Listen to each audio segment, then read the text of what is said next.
शाम का टाइम है, पूरा दिन बारिश होती रही, वॉक करने का मौका नहीं मिला। तो अभी मैं बाहर आ गई हूँ और वॉक कर रही हूँ और मुझे ये बादल नज़र आए। ये देख रहे हैं आप कैसे हरकत कर रहे हैं, किस तेज़ी से आसमान में उड़ रहे हैं, चल रहे हैं। Can you feel it? Can you see it? कौवा कह रहा है हाँ जी हाँ, मुझे नज़र आ रहे हैं। कौवा है या जो भी है।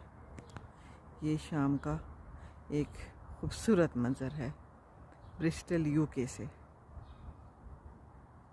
सारे लोग अपने अपने घरों को आ गए हैं, शाम हो गई है। गाड़ियाँ खड़ी करके अंदर चले गए हैं।